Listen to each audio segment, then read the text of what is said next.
ઉમરાળા તાલુકાના ધારુકાથી બજુડ ગામ જતા રોડની હાલત દયનીય, તંત્રનું બેદી મૌન। ઉમરાળા તાલુકાના ધારુકા ગામેથી બજુડ જતા રોડની હાલત એટલી ગંભીર રીતે છે કે લોકો ત્રાહિમામ પોકારી ઉઠ્યા છે। ત્યારે આ રોડ ઉમરાળા તાલુકાના નાના નાના ગામોને જોડતો રોડ છે અને નાના વાહનથી લઈ મોટા વાહનો તેમજ રાહદારીઓ અહીંયા પસાર થતા હોય છે અને પારાવાર મુશ્કેલીનો સામનો કરવો પડતો હોય, જેને લઈ આ રોડ પરથી અસંખ્ય વાહનો પસાર થાય છે। ત્યારે શું અહીંથી કોઈ અધિકારી કે પદાધિકારી પસાર થતા નહીં હોય કે જવાબદારો ઘોર નિંદ્રામાં સૂતા હોય તેવું લાગી રહ્યું છે। ત્યારે જવાબદારોએ લોકોની સુખાકારી માટે આ રોડ નવો બનાવવો જોઈએ એવું અહીંના લોકો તેમજ વાહન રાહદારીઓનું કહેવું છે, જેને લઈ લોકોમાં માંગ ઉઠી છે કે આ રોડનું રિપેરિંગ કે નવીનીકરણ વહેલી તકે થાય।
દાદા, આ રોડ વિશે તમારું શું કહેવાનું છે?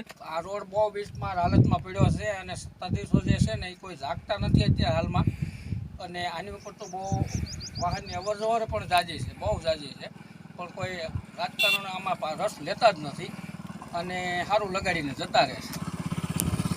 બાકી તો આમાં શું કહેવાનું, બાકી અહીંયા હજારો માણસોની આવન જાવન ચાલુ છે।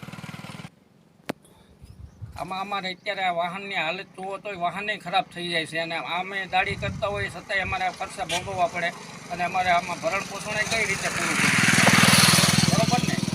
એટલે આ રીતનું જો સરકાર કાંઈ જાગે અને સામું જોવે તો સારું, રોડ બનાવે ઝડપથી તો સારું, અને ડબલ પટ્ટી બનાવે તોય સારું। હાઈવે રોડ બનાવે તો અહીંયા ઘણા ગામને ફાયદો થાય એવો છે, અહીંથી રાજકોટ રોડ થાય છે, બરાબર ને? ઓકે મોટા ભાઈ, રોડ વિશે તમારું શું કહેવાનું છે? આ રોડ અત્યારે બહુ ખરાબ થઈ ગયો છે। આ રોડ ઉપર માણસની બહુ હજારોની સંખ્યામાં આવન જાવન ચાલુ છે, પણ કોઈ સરકાર આની સામે જોતું જ નથી કે કોઈ આનું પગલાં લેતું નથી, ખાલી વાતો કરીને જતા રહે છે કે ભાઈ અમે બનાવી નાખશું, આમ કરશું, તેમ કરશું। આ કેટલાય વર્ષોથી એમનામાં રોડ સતત ખરાબ હાલતમાં છે એમને। પછી આ વાહન અમે જે અત્યારે લઈને નીકળીએ પ્રસાર થઈએ ત્યારે અમારા ટાયરમાં પંચર પડી જાય, ટાયરમાં ગોબા પડી જાય છે, પાણા ગળી જાય છે, ત્યારબાદ અત્યારે પાટા તૂટી જાય। અમે આ મજૂરી કરતા હોઈએ એટલે અમારે આમાં પરિવારનું કેમ ભરણ પોષણ કરવું? આ વાહનનું એક વાર વેરન્ટ થાય છે, એક વાર પરિવારનું વેરન્ટ થાય છે। આ રોડ સતત બનાવવાની ખાસ જરૂર છે. સત્તાધીશો વાતો કરે છે, ગ્રાન્ટો ફાળવે છે, પણ અધિકારીઓ કોઈ આની ઉપર ધ્યાન દેતું નથી.